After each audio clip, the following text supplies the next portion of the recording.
یہ صبر کا مہینہ ہے، غمخواری کا مہینہ ہے۔ روزے سے متعلق آپ جانتے ہیں کہ صبح صادق سے لے کر غروب آفتاب تک بنیت عبادت، کھانے پینے اور عمل زوجیت سے اپنے آپ کو روکنا، اس کا نام ہے روزہ۔ لیکن اس ماہ مبارک میں صرف انسان مسلمان دن میں روزہ ہی نہیں رکھتا، بلکہ اس ماہ مبارک میں مسلمان رات کو اللہ کی بارگاہ میں حاضر ہو کر 20 رکعت تراویح پڑھنے کا شرف بھی حاصل کرتا ہے۔ دو حدیثیں آپ کی سماعتوں کے حوالے کروں، ایک کی تلاوت میں نے کیا، دوسری حدیث مبارکہ ہے من صام رمضان ایمانا و احتسابا غفر له ما تقدم من ذنبه۔ جس حدیث کی میں نے خطبہ مسنونہ کی بات تلاوت کی، اس کا ترجمہ یہ ہے، جس نے رمضان میں قیام کیا ایمان کے ساتھ اور ثواب کی نیت سے، اللہ اس کے پچھلے گناہوں کو معاف فرما دیتا ہے۔ اور ابھی جو میں نے حدیث مبارکہ تلاوت کی، آقا کریم صلی اللہ علیہ وسلم ارشاد فرماتے ہیں، جس نے ماہ رمضان کے روزے رکھے ایمان کے ساتھ اور ثواب کی نیت سے، اللہ رب العزت جل جلالہ اس کے پچھلے گناہوں کو معاف فرما دیتا ہے۔ یہ دونوں بخاری شریف کی حدیث ہے۔ گناہ، اگر اس کی سزا کو قرآن میں آپ پڑھیں تو گناہوں کی سزا کو برداشت کرنے کی طاقت کسی انسان میں نہیں۔ بہت سارے گناہ ایسے ہیں جن کی سزائیں سخت سے سخت ترین ہیں، اور ان گناہوں کی سزاؤں کے تصور سے اور اللہ کے عذاب کے تصور سے صحابہ لرزتے تھے، کانپتے تھے، اور ان کے رونگٹے کھڑے ہو جاتے، اور بسا اوقات تو ایسا ہوتا کہ گناہوں کے عذاب کی آیتیں سن کر بہت سو کی روح پرواز کر جاتی تھی۔ لیکن اس امت مسلمہ پر میرے رب کا خصوصی کرم، اس کے حبیب صلی اللہ علیہ وسلم کے صدق و طفیل کہ گناہ صغیرہ کی معافی کا اس نے اس طریقے سے اہتمام فرمایا، اور اس کے حبیب صلی اللہ علیہ وسلم نے اس طریقے سے عمل کے ذریعے گناہوں کے مٹنے کے حوالے سے فرمایا کہ آسانی سے بندہ وہ عمل کر کے اپنے دامن پر لگے ہوئے گناہوں کے دھبوں کو مٹا سکتا ہے، اور اللہ کی پکڑ اور اس کے عذاب سے محفوظ رہ سکتا ہے۔ فرمایا گیا من قام رمضان ایمانا و احتسابا، جس نے رمضان میں قیام کیا ایمان کے ساتھ اور ثواب کی نیت سے، یعنی ماہ رمضان کی راتوں کے اندر اس نے نفل پڑھے۔ اور بعض شارحین حدیث اس حدیث کی تشریح میں تراویح کے حوالے سے فرماتے ہیں، تو جو شخص ماہ رمضان کے اندر نفل تراویح اس کے لیے کھڑا رہا ایمان کے ساتھ، یعنی مومن بھی ہے، اور کھڑے رہنے کی نیت کیا تھی؟ ثواب کی نیت سے، تو رسول اعظم صلی اللہ علیہ وسلم فرماتے ہیں اس کے اگلے یعنی پچھلے گناہوں کو اللہ معاف فرما دیتا ہے۔ بہت سارے مسلمان شروع کی تراویح کے اندر، یعنی ابتدائی ماہ رمضان کے اندر تو تراویح میں نظر آتے ہیں، اور پھر اس کے بعد غائب ہو جاتے ہیں۔ سب سے پہلے آپ سمجھیں کہ تراویح کے معنی کیا ہوتا ہے۔ تراویح کے معنی کیا ہوتا ہے؟ ہم کہتے ہیں تراویح پڑھنے جا رہے ہیں، تو تراویح کے معنی کیا ہوتا ہے؟ تراویح یہ ترویحہ کی جمع ہے، اور اس کے معنی ہوتا ہے کچھ دیر آرام کرنا۔ کچھ دیر بولیے آرام کرنا۔ آپ کہیں گے تراویح اور کچھ دیر آرام کرنا، 4 رکعت کے بعد جو تھوڑی دیر کے لیے ہم رک جاتے ہیں نا، اسی رکنے کا نام ہے تراویح، یعنی کچھ دیر یہ رک جاتے ہیں، 4 رکعت کے بعد تسبیح وغیرہ پڑھتے بیٹھ جاتے ہیں، اسی کو کہتے ہیں تراویح کے معنی، یعنی آرام کرنا۔ میرے پیارے آقا صلی اللہ تعالی علیہ وسلم کے پیارے دیوان اور رسول گرامی وقار صلی اللہ علیہ وسلم کے دور پاک میں تراویح کا اہتمام تھا، لیکن اس طریقے سے نہیں تھا جس طریقے سے آج ہم پڑھتے ہیں۔ یہ سلسلہ شروع ہوا سیدنا فاروق اعظم رضی اللہ المولا تبارک و تعالی عنہ کے دور پاک میں، کہ سیدنا عمر ابن خطاب رضی اللہ المولا تبارک و تعالی عنہ مسجد نبوی شریف میں تشریف لے گئے، تو ماہ رمضان میں آپ نے دیکھا لوگ الگ الگ اپنے اعتبار سے نماز پڑھ رہے ہیں، تو آپ کے ذہن میں یہ بات آئی کیوں نہ کسی امام اور کسی اچھے قاری کے پیچھے ان لوگوں کو سب کو جمع کر دیا جائے. تو سیدنا فاروق اعظم رضی اللہ المولا تبارک و تعالی عنہ نے حضرت ابی ابن کعب، اللہ اکبر اللہ اکبر، کیا قرآن پڑھتے تھے. ان کا قرآن پڑھنا ایسا تھا کہ چلتا آدمی رک جائے، ایسا قرآن پڑھتے تھے. اور رسول اعظم صلی اللہ تعالی علیہ وسلم نے جن 4 لوگوں سے قرآن سیکھنے کے بارے میں فرمایا، ان میں سے حضرت ابی ابن کعب رضی اللہ تعالی عنہ بھی ہیں. وہ سید القراء ہیں. آج تو قاری اچھی آواز میں قرآن پڑھتا ہے اسے قاری کہتے ہیں. اس زمانے میں جو قاری ہوتے تھے اچھی آواز میں صرف پڑھنے والے کو قاری نہیں کہا جاتا، وہ سب سے بڑے عالم بھی ہوتے تھے. اس زمانے میں جو قاری ہوتے تھے نا وہ بہت بڑے عالم ہوتے تھے. تو حضرت ابی ابن کعب رضی اللہ تعالی عنہ کو حضرت فاروق اعظم رضی اللہ تعالی عنہ نے مصلی امامت پر کھڑا کیا اور سب کو اعلان کر دیا کہ تراویح کے پیچھے ادا کریں، 20 رکعت کے پیچھے پڑھیں.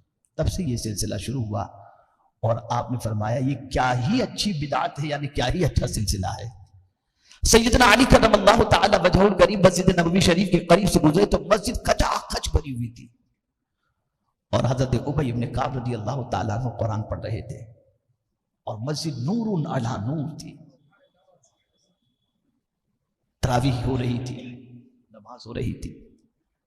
تو مولا علی کرم اللہ تعالی وجہہ الکریم نے جب دیکھا تو فرمایا اللہ عمر کو بہترین جزا عطا فرمائے کہ انہوں نے کیا سلسلہ شروع کیا ہے کہ مسجد کو نور علی نور کر دیا ہوا. تب سے یہ سلسلہ چل رہا ہے تو آج تک یہ سلسلہ چل رہا ہے. یہ نئی ایجاد اور اس سلسلے کا ثواب سیدنا فاروق اعظم رضی اللہ تعالیٰ عنہ کو اللہ عطا فرمائے. رسول گرامی وقار صلی اللہ علیہ وسلم کے دور پاک میں یعنی آپ بھی 20 رکعت تراویح ادا فرماتے. 23 کی حدیث ہے، 23 رکعتیں رات میں سرکار صلی اللہ علیہ وسلم عشاء کے فرض و سنت کے علاوہ ادا فرماتے تھے. تو اس میں سے 20 جو ہے وہ تراویح کی ہوتی تھی اور 3 وتر ہوتی تھی. یہ حدیث شریف سے ثابت ہے. اور ہمیں حکم دیا گیا، آقا کریم صلی اللہ علیہ وسلم نے ارشاد فرمایا اصحابی کالنجوم فبأیہم اقتدیتم اہتدیتم. سرکار صلی اللہ علیہ وسلم فرماتے میرے صحابہ تاروں کی طرح ہیں، ان میں سے جس کی بھی پیروی کرو گے ہدایت پا جاؤ گے. اور تراویح کی 20 رکعات جماعت کے حوالے سے فرمایا گیا نعم البدعہ، سب سے اچھی بدعت، بہترین بدعت، بہترین سلسلہ. اب اس میں ہوتا کیا ہے؟ قرآن شریف کی تلاوت ہوتی ہے. بہت سارے مسلمان ایسی مسجد تلاش کرتے ہیں جہاں پر صرف یعلمون تعلمون سمجھ میں آئے اور پھر فخر سے کہیں ہم تو ایسی مسجدیں پڑھ کے آ رہے ہیں 15 منٹ میں تو مولانا قاری صاحب ختم کراتے تھے. نہ قاری صاحب سمجھے، نہ پڑھنے والا نہ پڑھانے والا کوئی بھی. آپ کو نہیں معلوم کہ قرآن کیسے پڑھنا چاہیے. اللہ کے رسول صلی اللہ علیہ وسلم سے رب قدیر نے فرمایا وَرَتِّلِ الْقُرْآنَ تَرْتِيلًا. ٹھہر ٹھہر کر پڑھنے کا حکم ہے. ٹھہر ٹھہر سے مراد کوئی لفظ کٹے نہیں اور صاف ستھرا قرآن پڑھنا ہو. میرے پیارے آقا صلی اللہ تعالی علیہ وسلم کے پیارے دیوانوں، جہاں قرآن پڑھنا ثواب ہے وہیں کسی سے قرآن سننا بھی مصطفیٰ جان رحمت صلی اللہ علیہ وسلم کی سنت مبارکہ ہے.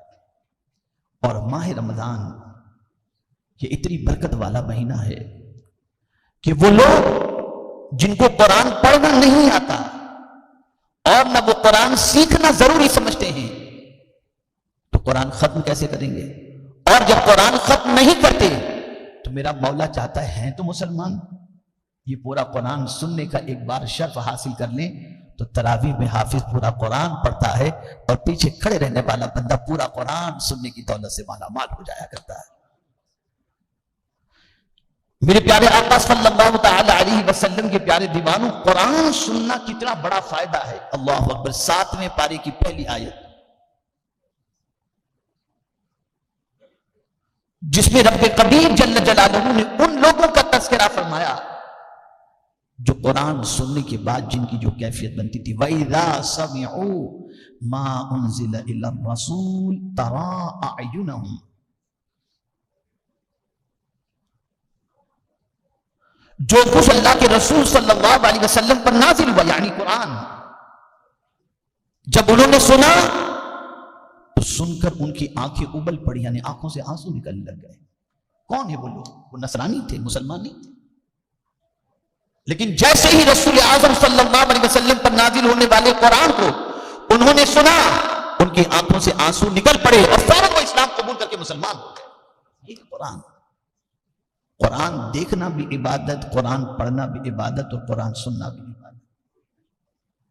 ماہ رمضان المبارک میں بھرپور اہتمام کے ساتھ پوری تراویح کو پڑھنے کی اور ساتھ ہی ساتھ قرآن سننے کی فکر کیا کرو. جو لوگ جلدی کرتے ہیں کہ کہیں سورہ والی تراویح ہوتی ہو تو ہم وہاں شامل ہو جائیں تاکہ جلدی سے فری ہو جائیں. خیر، سورہ جو پڑھی جاتی ہے وہ بھی قرآن ہی ہے، لیکن پورا قرآن پورے قرآن کا معاملہ ہے کہ ادھر قرآن ختم ہوا، ہاتھ اٹھاؤ، جو مانگو گے اللہ تمہیں عطا فرما دے گا. یہ ہے قرآن. اور خود حضور صلی اللہ علیہ وسلم صحابہ سے قرآن سنتے تھے. ہمارے یہاں تو ایک مزاج، اللہ خیر فرمائے، نہ پڑھے ہیں، نہ شوق ہے، نہ کوئی دلچسپی ہے. وہاں تو حال یہ تھا کہ یہاں تو قرآن ختم ہو جائے ہو گیا، کوئی طبیعت کے اندر تبدیلی نہیں. وہاں حال یہ تھا صحابہ کہ ایک سورت ختم ہوتی تھی تو کھانے کا اہتمام کرتے تھے کہ آج ایک سورت ختم ہوئی ہے، اور بڑے پیمانے پر کھانے پینے کا اہتمام کیا جاتا ہے اس خوشی میں کہ اللہ نے اپنی کتاب کی ایک سورت سننے کا اور اسے مکمل کرنے کا شرف عطا فرمایا. یہاں روزانہ پارٹی ہوتی ہے ادھر ادھر. خیر، حضرت عبداللہ ابن مسعود رضی اللہ تعالیٰ عنہ سے حضور صلی اللہ علیہ وسلم نے فرمایا، عبداللہ مجھے قرآن سناؤ. تو عرض کرتے ہیں، یا رسول اللہ صلی اللہ تعالی علیہ وسلم، قرآن تو آپ پر نازل ہوا، میں بھلا آپ کو قرآن سناؤں؟ تب حضور کا ارشاد سماعت فرمائیں. رسول اعظم صلی اللہ علیہ وسلم ارشاد فرماتے ہیں کہ اے عبداللہ، مجھے دوسروں سے بھی قرآن سننا اچھا لگتا ہے. یہ ہے قرآن سننا. اور جب حضرت عبداللہ ابن مسعود رضی اللہ تعالیٰ عنہ نے قرآن کی تلاوت کی اور ایک آیت پر پہنچے تو رسول اعظم صلی اللہ علیہ وسلم زار و قطار رو رہے تھے. اسی لیے فرمایا گیا، قرآن سن کر کے رونا یہ بھی مدینے کے تاجدار صلی اللہ علیہ وسلم کی سنت مبارکہ ہے.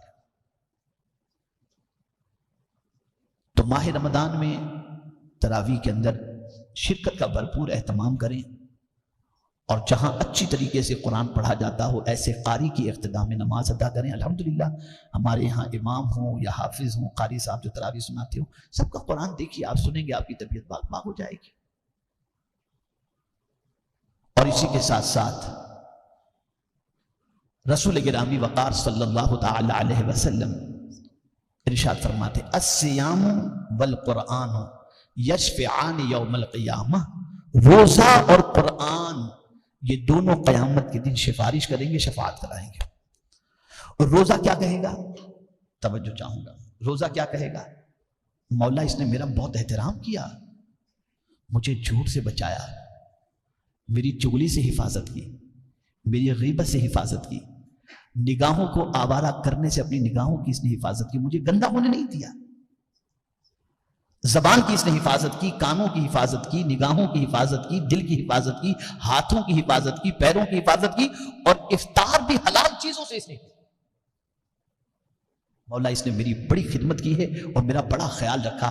آج میں تیری بارگاہ میں التجا کرتا ہوں، اے اللہ اس نے میرا خیال کیا، میں تیری بارگاہ میں گزارش کرتا ہوں مولا اسے تو بخش دے. اللہ روزے کی سفارش قبول فرما کر روزے دار کی مغفرت فرما دے گا. اسی طریقے سے قرآن کہے گا، اے اللہ ماہ رمضان کی رات میں اس نے آرام چھوڑ دیا اور حالت قیام کے اندر اس نے قرآن سنا،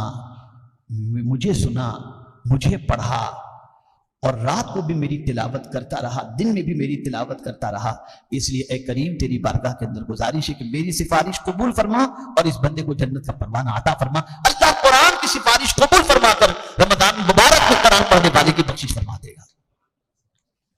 تو اس ماہ مبارک میں کثرت کے ساتھ قرآن شریف کی تلاوت کرو. رسول گرامی وقار صلی اللہ علیہ وسلم سے 2 ختم ثابت ہیں.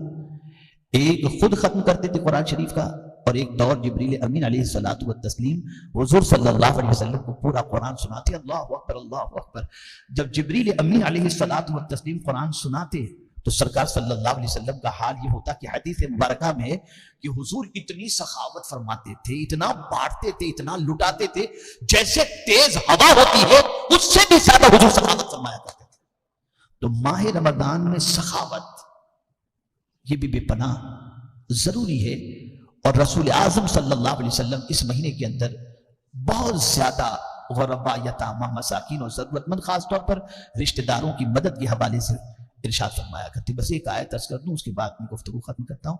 قرآن کہتے ہیں وَأَنفِقُوا مِمَّا رَزَقْنَاكُمْ مِن قَبْلِ أَن يَأْتِيَ أَحَدَكُمُ الْمَوْتُ فَيَقُولُ رَبِّ لَوْلَا أَخَّرْتَنِي إِلَىٰ أَجَلٍ قَرِيبٍ۔ بہت غور سے سنیے گا، ہم نے جو روزی تمہیں عطا فرمائی، اللہ فرماتا ہے اسے موت سے پہلے خرچ کرو، اس سے پہلے کہ تمہیں موت آ جائے اس سے پہلے خرچ کرو، ورنہ جب موت نگاہوں کے سامنے ہوتی ہے نا تو آدمی کیا کرتا ہے؟